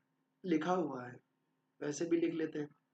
अगर मनी सप्लाई बढ़ेगा प्राइस आपका बढ़ेगा। अब पूरा लिखने दो, वरना अभी तो आपको समझ में आएगा, फिर रिवीजन करते टाइम ये सर ने क्या लिखवा दिया यार, MSP समझ में ही नहीं आ रहा। ठीक है, तो MS का मतलब क्या होता है? Money supply. अगर मनी सप्लाई बढ़ेगा तो प्राइस भी आपका बढ़ेगा, तो आपका वैल्यू ऑफ मनी। अब यार वैल्यू ऑफ मनी तो समझ में आ जाएगा ना। हाँ, इसको VOM लिख लेता हूँ और इधर एरो कर देता हूँ। वैल्यू ऑफ मनी क्या हो जाएगा? कम हो जाएगा। समझ में आ गया? चलो बहुत बढ़िया। देखो ये क्या कर रहा है, rate change in money supply is equal to rate change in price. समझ में आया कैसे? अभी समझा दिया। डबल से बढ़ा तो डबल से भैया प्राइस भी बढ़ गया। डायरेक्ट एंड प्रोपोर्शनल रिलेशन है किसका? मनी एंड प्राइस का। इनवर्स रिलेशन है किसका? Money supply and value of money का। Money supply and value of money का इनवर्स रिलेशन। मनी सप्लाई बढ़ेगा तो अल्टीमेटली वैल्यू ऑफ मनी कम हो जाएगा। Inverse relation price and value of money, price बढ़ेगा तो वैल्यू ऑफ मनी कम हो जाएगा। ये भी क्या है? इनवर्स रिलेशन है। चलिए एजम्पशन क्या है? एजम्पशन भैया ये बोल रहा है कि आपका वेलोसिटी क्या रहेगा? कांस्टेंट रहेगा। मतलब आपने यहाँ पे आगे वाले में देखा था, कब पता है? mv is equal to pt। तो यहाँ पे m जितने से चेंज हो रहा है उतने से p चेंज हो रहा है। इसका मतलब ये है कि v एंड t क्या है? कांस्टेंट है। तो वेलोसिटी भी कांस्टेंट है और टोटल आउटपुट भी क्या है भैया? आपका यहाँ पे कांस्टेंट एजम्पशन लिया गया है। Assume money demand for transaction purpose only. मतलब ये बोल रहा है कि मनी जो डिमांड कर रहे हैं अपन, वो सिर्फ ट्रांजेक्शन करने के लिए ही कर रहे हैं, ट्रांजेक्शन करने के लिए कर रहे हैं, हम उतना ही काउंट कर रहे हैं। क्यों? क्योंकि टोटल आउटपुट इनटू प्राइस, तो ये क्या है, हम ऐसा मान रहे हैं कि उतना ट्रांजेक्शन हो जाएगा और उसी के लिए पैसे की डिमांड है, बाकी के लिए डिमांड ही नहीं है भाई। ठीक है, तो यहाँ पे क्या है भैया, ये भी कहीं ना कहीं एजम्पशंस गलत आएंगे, वो क्रिटिसिज्म में अपन देख लेंगे। तो ये एजम्पशन है 3, वी कांस्टेंट, टी कांस्टेंट, और आपका जो मनी डिमांडेड है वो ओनली ट्रांजेक्शन पर्पस के लिए ही है। चलिए इसके बाद क्रिटिसिज्म की बात करते हैं। ठीक है, it does not explain the process by which M and M affect the P, मतलब ये प्रोसेस के भैया नहीं बता रहा कि एम कैसे पी को अफेक्ट करेगा। Second one, it presume that the entire M is used up in buying the T instantly, मतलब ये बोल रहा है कि आपने ये सोच लिया कि मनी सप्लाई जो है वो पूरा का पूरा मनी डिमांड के लिए ही है, मतलब ये कह रहे हैं कि हम जितना पैसा लोगों के पास आएगा वो पूरा का पूरा ट्रांजेक्शन के लिए यूज ही कर देंगे। ठीक है, तो ये गलत बात है। ऐसा नहीं कि पैसा आएगा तो मैं उसके लिए ट्रांजेक्शन कर ही दूंगा, ये कैसा मान रहे भैया कि आपके पास पैसा आएगा और आप क्या करोगे, जितने आपने टोटल आउटपुट लिया इनटू प्राइस लिया तो टोटल आउटपुट आप उसमें से परचेस कर ही लोगे इंस्टेंटली, ये गलत है भाई। ठीक है, तो यहाँ पे क्या है, एज्यूम किया गया है कि आप बाय करोगे तुरंत, जितना पैसा उस सबसे बाय कर लोगे आप कुछ ना कुछ चीजें, तो ये गलत है पहली बात। ठीक है, third one, full employment is a myth. Full employment का मतलब ये होता है कि आपके पास, इंडिया के पास जितने लेबर है, जितने रॉ मटेरियल है, ठीक है, जितनी भी चीजें हैं आपके पास जिससे आप प्रोडक्शन कर सकते हो, आप ऐसा मान के चल रहे हो कि 100% आप उसका एफिशिएंट यूज करोगे। अब मेरे को ये बताओ, ऐसा हो सकता है कि आपके पास 1000 यूथ है जो प्रोडक्शन के काम में आ सकता है, बट हो सकता है कि 5 लोग ना आए या 5 लोग बीमार हो जाए, कुछ भी हो सकता है ना भैया। हो सकता है कि आपका रॉ मटेरियल ज्यादा वेस्ट हो रहा है जितना आपने एज्यूम किया था, हो सकता है कि रॉ मटेरियल बिगड़ चुका है, तो यहाँ पे फुल एम्प्लॉयमेंट पहली बात मिथ है। ठीक है, तो ये पॉसिबल ही नहीं है कि आप ऐसा फुल एम्प्लॉयमेंट क्यों ले रहे हो, आप टोटल प्रोडक्शन को दिखाने के लिए। टोटल प्रोडक्शन आप कैसे आइडेंटिफाई करोगे, टी कैसे आइडेंटिफाई करोगे, टोटल प्रोडक्शन ऐसे आइडेंटिफाई करोगे कि आपके पास जितनी भी चीजें हैं उन सबका आप यूज करके प्रोडक्शन करोगे, उसे आप बोलते हो total production. But total production तो भैया गलत आ रहा है, क्यों गलत आ रहा है, क्योंकि आप जो सोच रहे हो कि भैया रॉ मटेरियल लेबर सबका पूरा यूज होगा, वो 100% यूज नहीं हो सकता। ठीक है, तो पहली बात full employment is a myth. दूसरा बोल रहे हैं, चलो भैया आप मान लेते हैं कि फुल एम्प्लॉयमेंट है, मतलब लेबर जितने हैं सब काम कर रहे हैं, एफिशिएंटली काम कर रहे हैं, रॉ मटेरियल कोई भी बिगड़ा नहीं है भैया, परफेक्टली हो रहा है, बट फिर भी यह गलत है आपका टोटल प्रोडक्शन। भैया आप कैसे गलत है, अब ऐसे गलत है भैया कि पहले वाले केस में बोला कि आपका प्रोडक्शन कम हो सकता है, अब बोल रहे हैं कि आपका प्रोडक्शन जितना आपने सोचा फुल एम्प्लॉयमेंट उससे ज्यादा भी हो सकता है। मतलब आपने तो कौन सा फैक्टर्स लिया, इंडिया के ही फैक्टर्स लिए, रॉ मटेरियल और लेबर। ऐसा भी तो हो सकता है कि प्रोडक्शन को बढ़ाने के लिए हम बाहर से कोई फैक्टर्स को इंपोर्ट करें। ठीक है, even the full employment a country increase the national output, मतलब नेशनल आउटपुट बढ़ सकता है by bringing those factors which are not available, जो फैक्टर्स अवेलेबल नहीं है उसको हम कैसे भैया लेके आएंगे, कहां से, with in economy from abroad. ठीक है, हम बाहर से अपने देश में लेके आएंगे, तो ये टोटल आउटपुट आपने जो लिया उससे भी ज्यादा हम प्रोडक्शन कर सकते हैं। मतलब यहाँ पे बोल रहे भैया टोटल प्रोडक्शन ही आपने गलत गिना है। ठीक है, एक और बात आते हैं, money is use for transaction only, मतलब आप ये बोल रहे हैं कि मनी जितना होगा वो आप ट्रांजेक्शन कर ही दोगे। ठीक है, ऊपर वाला जो पॉइंट था ऐसा इंस्टेंटली आप बाय कर दोगे वैसा है, मतलब भैया सेविंग नहीं करेगा क्या, बंदा बंदा सेविंग भी करता है, तो money supply is equal to money demand का इससे हुआ। ठीक है, तो ये कुछ उसके क्रिटिसाइज है। कौन से आई होप आपको समझ में आया, एम एंड पी कैसे इफेक्ट करता है वो पता नहीं है भैया, तुरंत ही आप उसे यूज कर लोगे, आप उसके सेविंग के लिए नहीं रखोगे। फुल एम्प्लॉयमेंट वाला मिथ है, अगर फुल एम्प्लॉयमेंट है तो भी गलत है, क्यों, क्योंकि आप फैक्टर्स को बाहर से भी परचेस कर सकते हो और आप टोटल प्रोडक्शन बढ़ा सकते हो। फिर आपने बात की क्वांटिटी थियरी ऑफ मनी, जिसमें कैश बैलेंस अप्रोच और कैम्ब्रिज इक्वेशन। अब ये कैम्ब्रिज इक्वेशन नाम क्यों आया भैया, नाम इसलिए आया क्योंकि कैम्ब्रिज यूनिवर्सिटी के कुछ प्रोफेसर ने इसको बनाया। अब इन्होंने क्या बनाया, M is equal to P K T, पहले में क्या था, M V money supply of legal authority, फिर क्या था वेलोसिटी इज इक्वल टू क्या था, price level and total production. अब ये क्या बोला है, M is equal to PKT, मतलब देखो ऊपर वाले में क्रिटिसाइज क्या किया कि सेविंग भी तो कर सकते हैं, मतलब कैश बैलेंस कुछ हो सकता है, तो कैम्ब्रिज वालों ने बोल दिया ठीक है, लास्ट वाले में हम कुछ चेंज करते हैं, क्या चेंज करेंगे, हम यहाँ पे लेके आ जाते हैं भैया आपका क्या, कैश बैलेंस, मतलब money supply is equal to price into total production, और आपका जितना कैश बैलेंस बचा वो हो जाएगा आपका money supply issued by legal authority. ठीक है, तो कैसे होगा, money supply for a specific period time, price level मतलब पी, ठीक है, के मतलब क्या है कैश बैलेंस, टी मतलब टोटल आउटपुट, इस तरीके से बोलना चाहता है। ठीक है, अब यहाँ पे प्रॉब्लम क्या है कि दोनों में थोड़ा सा डिफरेंस है। ठीक है, एग्जैक्ट सेम नहीं है, जो पहले वाला अपन ने देखा, ठीक है, फिशर वाला और कैम्ब्रिज वाला, उन दोनों में थोड़ा सा डिफरेंस है। इसके साथ साथ एक और चीज यहाँ पे है भैया कि आप यहाँ पे क्या कह रहे हो, टोटल ट्रांजेक्शन जो है may not be exactly the same as a total output of the year, ठीक है। अब ये कहना ये चाहता है बेटा कि भैया आप चलो प्रोडक्शन तो कर दोगे, फॉर एग्जाम्पल मैंने 1000 यूनिट को प्रोड्यूस किया, इंडिया बोल रही है हमारा फुल एम्प्लॉयमेंट के हिसाब से टोटल प्रोडक्शन 1000 यूनिट होगा, चलो हम मान के चलते हैं कि 1000 ही हुआ। बट भैया ऐसा भी तो जरूरी नहीं है ना कि 1000 के 1000 जो प्रोडक्ट आपने प्रोड्यूस किए वो बिक जाएंगे। ऐसा भी तो हो सकता है कि कोई उसमें से ना बिके, तो भैया उतना मनी डिमांड नहीं हुआ ना, वो कैश बैलेंस हो गया, ठीक है। तो वो क्या हुआ, वो मनी डिमांड नहीं हुआ। और हो सकता है कि भैया इस साल जो नहीं बिका वो अगले साल बिकेगा, तो अगले साल टोटल प्रोडक्शन से भी ज्यादा बिकेगा, भैया हो सकता है। तो ये एक सबसे बड़ा प्रॉब्लम है। अगर हम इस चीज को इग्नोर करते हैं, देखो यहां पे लिखा if we ignore small differences, मतलब हम ऐसा मान के चलते हैं कि जितना प्रोडक्शन होगा उतना ट्रांजेक्शन हो ही जाएगा, ठीक है, मतलब जितना प्रोडक्शन होगा उतना बिक ही जाएगा। अगर हम ऐसा मान के चलते हैं तो क्या होगा, तो हम बोल सकते हैं कि आपका भैया क्या है, भैया k is equal to 1 divide by V. इसका मतलब ये भैया, v का मतलब क्या था, वेलोसिटी, वेलोसिटी का मतलब क्या भैया, घूमना, पैसे कितना घूम रहा है उसकी बात कर रहे हैं। और के का मतलब क्या है, कैश बैलेंस। अब मेरे को ये बताओ कैश बैलेंस कितना होगा, जितना पैसा नहीं घूमेगा वो आपके पास कैश बैलेंस रहेगा, मतलब cash balance is inverse of velocity, ऐसा बोल सकते हैं। कैश बैलेंस एग्जैक्ट उल्टा है वेलोसिटी से, क्योंकि वेलोसिटी घूमता है और ये भैया बैठता रहता है, मतलब सेविंग है।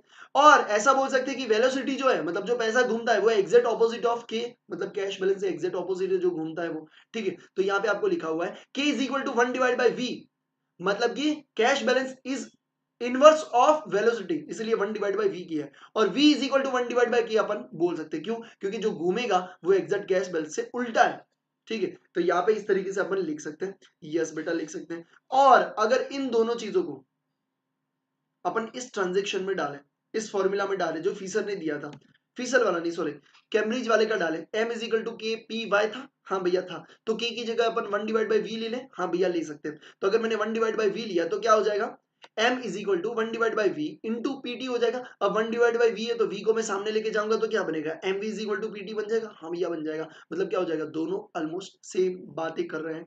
दस the Cambridge and Fisher's are the reciprocal of each other. I hope आपको ये समझ में आया होगा।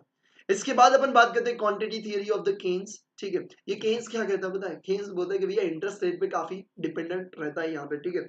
तो money supply affect the rate of the interest, when the money supply increase the rate of interest will be decrease. जब money supply बढ़ जाएगा रेट ऑफ इंटरेस्ट क्या हो जाएगा, कम हो जाएगा। कई को कम हो जाएगा, देखो मनी सप्लाई ज्यादा होगा, मतलब आपने पैसे बहुत छाप दिए, अब पैसे छाप दिए तो सबको आपने पैसे डिस्ट्रीब्यूट कर दिए या कहीं ना कहीं पहुंच गए उनके पास, ठीक है। अब मेरे पास ज्यादा पैसे आ गए तो मैं लोन नहीं लूंगा, क्योंकि मैं चाहूंगा कि मेरे पास तो पैसा है, मैं क्यों लोन लूं। अगर मैं लोन नहीं लूंगा तो मुझे अट्रैक्ट करने के लिए, मतलब कस्टमर्स को अट्रैक्ट करने के लिए इंटरेस्ट रेट को कम करना पड़ेगा। तो मनी सप्लाई बढ़ जाएगा, इंटरेस्ट रेट क्या हो जाएगा, कम हो जाएगा, यानी कि इनवर्स रिलेशन है, ठीक है।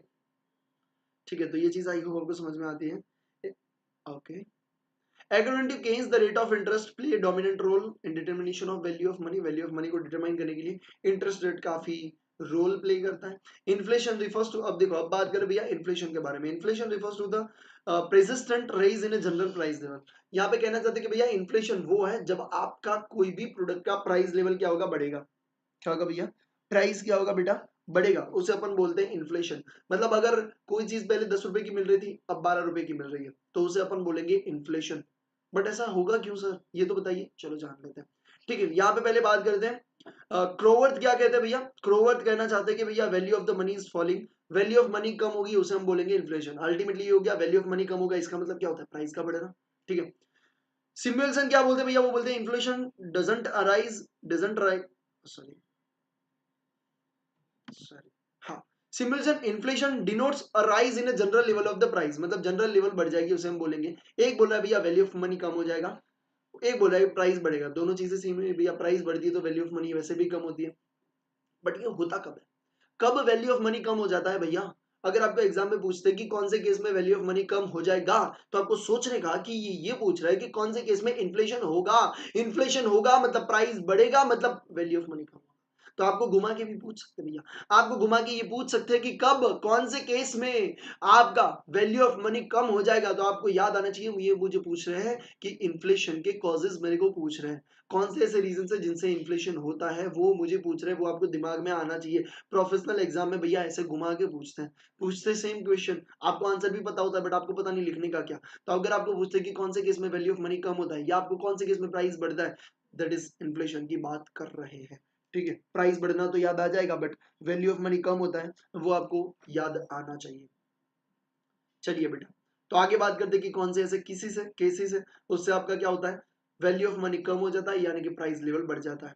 प्राइमरी कॉजेस, देखो सिंपल सी बात है भैया, अगर आपकी डिमांड बढ़ गई सप्लाई से ज्यादा, demand increase exceed supply, supply से ज्यादा डिमांड हो गई तो प्राइस बढ़ जाएगी, वेरी सिंपल, क्या हो जाएगी, प्राइस बढ़ जाएगी। दूसरी चीज, कॉस्ट बढ़ गई भैया, क्या हुआ, फैक्टर प्राइस राइज, मतलब जो फैक्टर्स है कॉस्ट ऑफ द प्रोडक्शन के फैक्टर्स कौन से, लेबर है, लैंड है, कैपिटल है, ऑर्गेनाइजेशन, उसे अपन एंटरप्राइज भी बोलते हैं। अगर उसकी प्राइस बढ़ गई मतलब कॉस्ट बढ़ गई, अगर भैया कॉस्ट बढ़ेगी, ठीक है, पहले मैं 8 रुपए में बना रहा था, 2 रुपए का प्रॉफिट अर्न कर रहा था, 10 रुपए में बेच रहा था, अब मैं बना रहा हूँ 12 रुपए में, तो मेरे को तो 2 का अभी भी प्रॉफिट चाहिए, तो मैं 14 पे बेचूंगा, ठीक है, 12 + 2, ठीक है। तो यहाँ पे क्या होगा, अगर कॉस्ट बढ़ेगी तो प्राइस बढ़ेगी, ठीक है। तो यहाँ पे जब डिमांड बढ़ जाएगी सप्लाई से ज्यादा तो भी प्राइस बढ़ेगी, और कॉस्ट आपकी बढ़ जाएगी तो भी प्राइस बढ़ जाएगी। जब डिमांड बढ़ेगी तो आपको डिमांड को खींचना पड़ेगा, डिमांड को अपनी ओर खींचना पड़ेगा, क्योंकि डिमांड बहुत ज्यादा है, आपको खींचना पड़ेगा। आपको खींचना मतलब क्या बोलेंगे, demand pull inflation, demand pull, pull को मतलब खींचना बोलते हैं, डिमांड पुल इन्फ्लेशन, ठीक है। अगर आपकी कॉस्ट बढ़ गई तो आपको कॉस्ट को पुश करना पड़ेगा, मतलब नीचे लेके जाना पड़ेगा, पुश करना पड़ेगा, तो इसे बोलते हैं कॉस्ट पुश इन्फ्लेशन, ठीक है। तो demand pull inflation, cost push inflation, I hope आपको समझ में आया होगा। चलिए भैया बाकी के डिस्कस करते हैं कुछ other factors. Increase in public spending, public spending बढ़ेगा, ठीक है। पब्लिक स्पेंडिंग बढ़ेगा तो क्या होगा, यानी कि पब्लिक स्पेंडिंग का मतलब ये है कि गवर्नमेंट पैसा खर्चा कर रहा है। अगर गवर्नमेंट खर्चा कर रहा है, ठीक है, अगर कोई चीज मेरे को चाहिए जिसके लिए गवर्नमेंट खर्चा कर रहा है, ऑलरेडी मेरे को बेनिफिट मिल रहा है, ठीक है, तो अगर गवर्नमेंट खर्चा कर रहा है, सब्सिडी दे रहा है, वो सब चीजें, तो मेरा पैसा बच जाएगा, हाँ, मेरा पैसा बचेगा तो मैं उसे और जगह पे परचेज कर सकता हूँ, कोई और चीजों में यूज कर सकता हूँ, हाँ। मतलब गवर्नमेंट स्पेंड करेगी, मेरा पैसा बचेगा, मेरा बचेगा, पैसा बचेगा, तो मैं उस पैसों को स्पेंड तो करूंगा ही, ठीक है। मेरे को ऐसा लगेगा कि पहले मेरे पास 1 लाख रुपए महीने के बच रहे थे, तो मैं उस हिसाब से खर्च करता था, मतलब 80,000 खर्च करते था। अब मेरे पास 2 लाख बच रहे हैं, तो मैं 1,60,000 तो खर्च करूंगा, ऐसा सोचूंगा कि भैया तभी भी मेरा सेविंग ज्यादा हो रहा है। तो यहाँ पे क्या होगा, एक तो गवर्नमेंट ज्यादा स्पेंडिंग कर रही है, मैं भी ज्यादा स्पेंडिंग करूंगा, तो इससे क्या हो जाएगा, इससे भैया आपका प्राइस लेवल बढ़ जाएगा, क्योंकि डिमांड बढ़ जाएगी, दोनों लोग स्पेंडिंग कर रहे हैं, ठीक है। तो यहाँ पे क्या हो जाएगा कि एग्रीगेट डिमांड जो होगी वो बढ़ जाएगी, और important part of the total spending है भैया, टोटल स्पेंडिंग में ये गवर्नमेंट का स्पेंडिंग जो होता है वो बहुत इंपॉर्टेंट रोल प्ले करता है। Deficit financing of government spending, मतलब जब भैया पैसा होता है कि भैया पैसे का सप्लाई बढ़ा देते हैं, अगर आप पैसे का सप्लाई बढ़ा दोगे तो अल्टीमेटली आपका क्या हो जाएगा, प्राइस बढ़ जाएगा, ठीक है। तो यहाँ पे क्या होता है कि आपका जो सप्लाई बढ़ेगा उसके कारण भी क्या होगा, आपका प्राइस बढ़ जाएगा, क्योंकि सप्लाई एंड प्राइस का कैसा है भैया, मनी सप्लाई एंड प्राइस का डायरेक्ट रिलेशन है। तो पहला गवर्नमेंट स्पेंडिंग, दूसरा आपका मनी सप्लाई, ठीक है।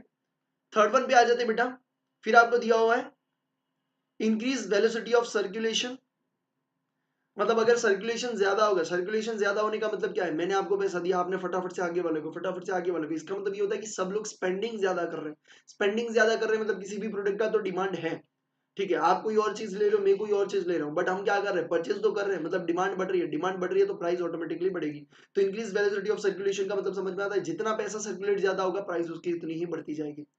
फिर पॉपुलेशन ग्रोथ, भैया पहले 10 बच्चे थे, 10 डायपर चाहिए थे, ठीक है, तो कोई दिक्कत नहीं थी, ठीक है, सामने 20 डायपर सेल के लिए थे, सप्लाई में थे, तो इजीली मिल जाते थे।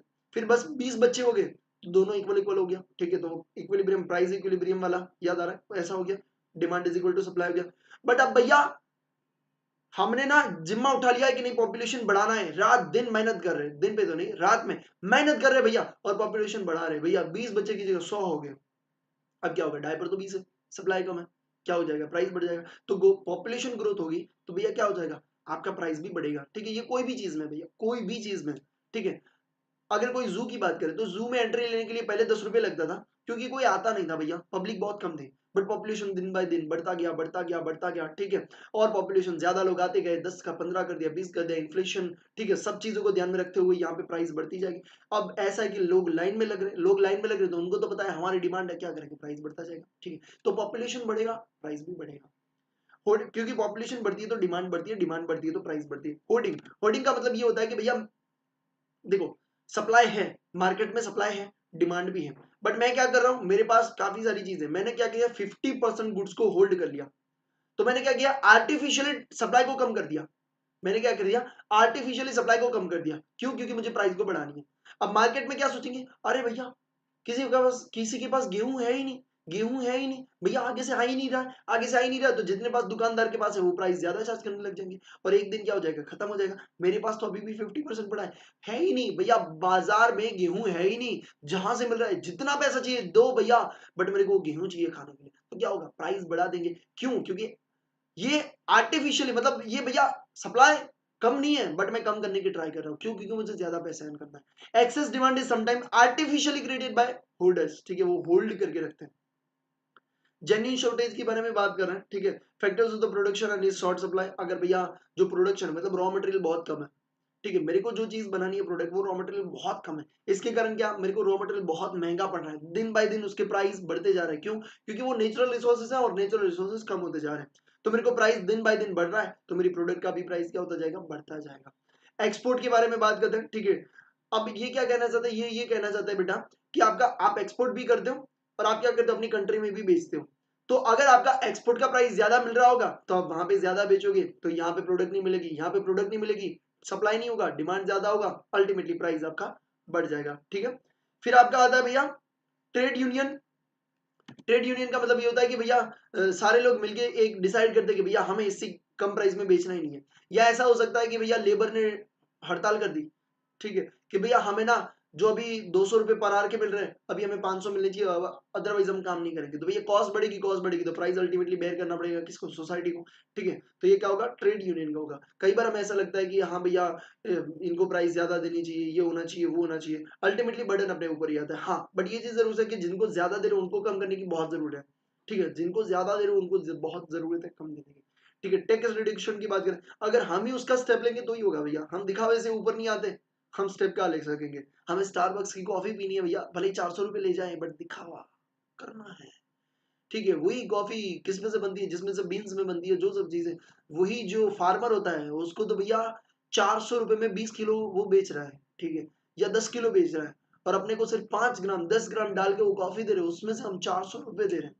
हम्म, होता है भाई, ठीक है, सब चीजें होते हैं। तो ये क्या होता है, ये जिनको देना चाहिए उनके पास पैसा नहीं पहुंच रहा, और जिनको नहीं देना चाहिए उनको हम ज्यादा दे रहे हैं, क्योंकि दिखावा है, ठीक है, दिखावा आया है अपनी लाइफ में। तो भैया होता है भाई, इसके कारण क्या होता है, अमीर और अमीर हो रहे हैं, गरीब और गरीब गरीब हो रहे हैं बेचारे, तो ये सब प्रॉब्लम्स होती है। चलिए, फिर आता है बेटा आपका टैक्स रिडक्शन। क्या होता है, कुछ चीजें ना अपने को लगती है कि लाइफ इजी बन रही है या लाइफ आगे बढ़ रही है, बट उससे मैं सही में बताऊं, जो अमीर है उनको बेनिफिट हो रहा है, जो गरीब है उनको नुकसान ही हो रहा है। जैसे कि अगर मैं बात करूं कि पहले जो था, ठीक है, चलो अच्छी बात है, आपको फैसिलिटीज भी मिल रही है।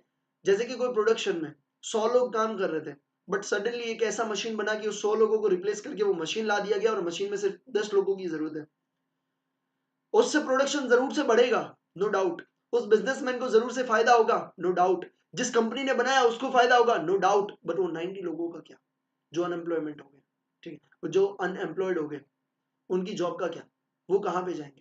यानी कि गरीब और गरीब हो रहा है, जिस कंपनी ने बनाया है, जो पैसे वाली है वो और पैसा कमा रहा है, जो मैन्युफैक्चरिंग कर रहा है वो और पैसा कमा रहा है। जहां पे भी अपने को ऐसा लगता है कि डेवलपमेंट हो रहा है, टेक्नोलॉजी आ रहा है, समझते जाइए, और गरीब हो रहा है। यानी कि अगर आप पढ़ोगे नहीं तो भैया गरीबी की रेखा में आ जाओगे। यानी कि आपको कुछ ऐसा करना होगा कि आप लोगों की प्रॉब्लम सॉल्व करो, और प्रॉब्लम सॉल्व करके आपके पास पैसे आए। अदरवाइज क्या होगा, अदरवाइज यही चीज होगा कि आपकी जगह मशीन आ जाएगा और आप रिप्लेस हो जाओगे और आपकी कोई वैल्यू नहीं रहेगी। अल्टीमेटली आपको कुछ ऐसी चीजें लानी पड़ेगी जिससे मशीन रिप्लेस ना कर सके, या तो आप में कुछ ऐसी चीजें होनी चाहिए कि आप खुद मशीन बनाओ, ठीक है, तो वो चीज भैया है, ठीक है। तो हम भैया टेक्नोलॉजी फील्ड में तो नहीं है, बट हम इतना तो ज्ञान लेके आ सकते हैं कि भैया हमारे के सामने कोई मशीन की औकात ना हो, ठीक है। चलिए आ जाइए, फिर था टैक्स रिडक्शन भैया। अब नॉर्मली क्या कर दिए भैया कि टैक्स को रिड्यूस कर दिया, इनकम टैक्स को रिड्यूस कर दिया, क्योंकि पॉपुलैरिटी गेन करनी है किसी भी क्या बोलते हैं गवर्नमेंट को, भाजपा हो या कांग्रेस हो या शिवसेना हो, बाकी तो कोई है ही नहीं, ठीक है, इंडिया में आप जिंदगी में नहीं सुना मैंने, ठीक है। वो तो अभी क्या है भैया, वो क्या है भैया, मेरे को ये बताओ, मेरे को ये बताओ कि वो क्या करते हैं, टैक्स को रिड्यूस करते हैं, काई को करते हैं, क्यों करते हैं वो टैक्स को रिड्यूस, इसीलिए करते हैं बेटा कि लगना चाहिए, हाँ भैया हमारी गवर्नमेंट ने टैक्स कम कर दिया है, लोगों को अच्छा इंपैक्ट पड़ेगा, वोट ज्यादा मिलेंगे। अब इसके कारण होगा क्या, इनकम टैक्स कम चार्ज करेंगे तो लोगों के पास सेविंग ज्यादा होगी, सेविंग ज्यादा होगी तो अगेन पैसे ज्यादा उड़ाएंगे, पहले एक गर्लफ्रेंड बनाई थी अब दो दो बना लेंगे भैया, ठीक है, तो क्या होगा, खर्चा ज्यादा होगा, खर्चा ज्यादा होगा तो क्या होगा, डिमांड बढ़ेगी, डिमांड बढ़ेगी तो प्राइस बढ़ेगी भैया, वैल्यू ऑफ मनी कम हो जाएगी। ठीक है, फिर इम्पोजिशन ऑफ इनडायरेक्ट टैक्स, भैया पहले 5 रुपए में पार्ले जी मिल रहा था, 20% का भैया जीएसटी डाल दिया तो 6 रुपए में मिल रहा है, मतलब प्राइस बढ़ गई, प्राइस बढ़ गई, वैल्यू ऑफ मनी कम हो गई, सिंपल सी बात है। ठीक है, तो यहाँ पे क्या था भैया, ये टैक्स और ये टैक्स में फर्क है, ये डायरेक्ट टैक्स की बात कर रहा है, ये इनडायरेक्ट टैक्स की बात कर रहा है, समझ में आ रही है बात को। चलिए जी, price raise in international market, भैया बाहर के मार्केट में अगर प्राइस बढ़ गई है तो यहाँ पे भी प्राइस बढ़ेगी अल्टीमेटली, क्यों, क्योंकि वो बाहर बेचेगा ना, जैसे मैंने एक्सपोर्ट वाला ऊपर भी दिया था एग्जांपल, सेम एग्जांपल मैं देना चाहूंगा। ठीक है, इंटरनेशनल मार्केट में ये पेन जो है वो 25 रुपए में बिक रही है, इंडिया में 10 रुपए में बिक रही है, मैं काहे को इंडिया में बेचूं, मैं 25 रुपए में बाहर बेचूंगा। मैं जब बाहर बेचूंगा, मेरे जैसे जितने पेन बना रहे सब बाहर बेचना शुरू कर देंगे, जैसे ही बाहर बेचना शुरू करेंगे, बाहर की जो प्राइस है वो 25 से 20 तो जरूर से आ जाएगी, थोड़ी सी कम हो जाएगी क्योंकि सप्लाई बढ़ जाएगा, बट इंडिया में सप्लाई कम हो जाएगा, सप्लाई कम हो जाएगा, डिमांड तो उतनी रहेगी जितनी पेन की चाहिए, तो क्या हो जाएगा भैया, तो आपका यहाँ पे डिमांड बढ़ जाएगा, सप्लाई एकदम से डिमांड के भी नीचे चली जाएगी, ultimately demand exceed the supply और प्राइस यहाँ पे बढ़ती जाएगी। ये आई होप आपको समझ में आया। फिर नॉन इकोनॉमिक रीजन के बारे में बात करते हैं, तो नेचुरल कैलेमिटीज के बारे में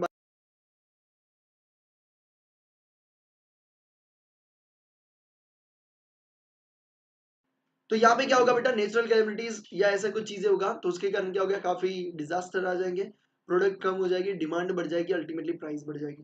तो ये कुछ रीजंस थे जिसके कारण इन्फ्लेशन होता है, मतलब प्राइस बढ़ती है, वैल्यू ऑफ मनी क्या हो जाती है, कम हो जाती है। ठीक है, तो यहाँ पे इस चैप्टर को अगर मैं खत्म करने से पहले एक और चीज आपको बता दूं, जो जिनका ये कहाँ गया, टाइप ऑफ मनी वाला नहीं है, वो अभी इस सेशन को एंड कर सकते हैं, जिनका टाइप ऑफ मनी वाला है वो जरूर से बैठिए, 2 मिनट के अंदर मैं आपको रिवाइज करवा देता हूँ। ठीक है, तो टाइप ऑफ मनी यहाँ पे देख लेते हैं, आ जाइए। ठीक है, 4 टाइप्स ऑफ मनी यहाँ पे आपको दी हुई है आपकी बुक में, तो उसे अपन फटाफट से अच्छी तरीके से पढ़ लेते हैं। 4 टाइप्स ऑफ मनी, सबसे पहले कॉमोडिटी मनी, मतलब एक कॉमोडिटी को आप एज अ मनी यूज कर रहे हो, एक कॉमोडिटी जैसे कि गोल्ड का कॉइन हो गया, सिल्वर का कॉइन हो गया, उसे आप एज अ मनी यूज कर रहे हो, उसे बोलते हैं कॉमोडिटी मनी। फियाट मनी, मतलब जो लीगल टेंडर है, मतलब जो अपनी 1000 की नोट्स, मतलब 2000 की नोट से, 500 की नोट से, उसे अपन क्या बोलते हैं, फियाट मनी बोलते हैं। ठीक है, जो गवर्नमेंट ने भैया बोला हुआ है कि ये लीगल टेंडर है और आप इसे मनी का यूज करिए। ठीक है, और अगर उस पैसे का कोई यूज नहीं करता, मतलब जो अभी बोलो 10 का जो सिक्का है, कई लोग नहीं एक्सेप्ट नहीं कर रहे, तो उनके सामने फाइन लग सकता है, क्यों, क्योंकि गवर्नमेंट ने बोला है भैया वो लीगल टेंडर है, वो उसकी 10 की वैल्यू है, तो वो 10 का सिक्का आपको लेना चाहिए, अगर कोई नहीं लेगा तो उसके सामने क्या हो सकता है भैया। ठीक है, तो उसको क्या हो सकता है भैया, फाइन भी हो सकता है, if they do not accept, fine और even put in a prison, मतलब उसको भैया जेल में भी धकेला जा सकता है। देखो, if they fail to do, मतलब अगर वो एक्सेप्ट नहीं करते, ठीक है, फाइन और इवन पुट इन प्रिजन, मतलब जेल में भी डाला जा सकता है। फिर आए फिड्यूशरी मनी, मतलब फिड्यूशरी का मतलब क्या होता है, ट्रस्ट, जो ट्रस्ट वाली मनी है, जैसे कि आपका डिमांड ड्राफ्ट हो गया, चेक हो गया, उसे क्या बोलते हैं भैया, उसको फिड्यूशरी मनी। ठीक है, आई होप आपको समझ में आ गया होगा, इसे बोलते हैं फिड्यूशरी मनी। फिर आपका आता है कॉमर्शियल बैंक मनी। भैया कॉमर्शियल बैंक मनी का मतलब ये होता है कि वो जो लोन क्रिएट करती है, उनके पास पैसे नहीं फिर भी क्या करती है, लोन क्रिएट करती है, उसे अपन बोलते हैं कॉमर्शियल बैंक मनी। तो यहाँ पे आपका अच्छी तरीके से तगड़ा खासा अपना पूरा का पूरा मनी वाला चैप्टर यहाँ पे रिवीजन हो चुका है। आई होप आपको समझ में आया होगा, बहुत अच्छी तरीके से आपने इसको पढ़ा होगा, अगर नहीं पढ़ा तो अच्छी तरीके से पढ़ लीजिएगा, अगर बार बार देखिए, अगर आपको समझ में नहीं आता इस चीज को, बहुत बेहतरीन ये चैप्टर है। Thank you so much for watching this session, I hope you really enjoy, I hope आपको मजा आया होगा इस सेशन को देख के। एंजॉय करिए अपनी लाइफ को, पढ़ते रहिए, आगे बढ़ते रहिए लाइफ में, और आपके और आपके पेरेंट्स के ड्रीम को जरूर से अचीव करने के लिए जितनी हो सके उतनी तगड़ी मेहनत करिए। बाकी हम सब आपके साथ हैं, अगर आपको कोई भी डाउट है, आप मेरे स्टूडेंट हो नहीं हो, आपने पेड सेशन लिए नहीं लिए, कोई फर्क नहीं पड़ता, अगर मैं आपकी हेल्प कर सकता हूं तो मैं definitely I try my best, आप मुझे व्हाट्सअप भी कर सकते हो। ठीक है, कोई भी डाउट है, इसके साथ साथ आप स्टडी बडी क्लब एप्लीकेशन को इंस्टॉल करिए, इन चीजों को जरूर से शेयर करिए अपने फ्रेंड्स एंड जो भी जितने भी आपके दोस्त है वो पढ़ाई कर रहे हैं, ठीक है, उनके साथ ये शेयर करिए। काफी अच्छी तरीके से मैंने रिवाइज किया है, और मैं चाहता हूँ कि ये जो मैं रिवीजन करवाया हूँ तो वो ज्यादा से ज्यादा लोगों तक पहुंचे। थैंक यू सो मच, जय हिंद।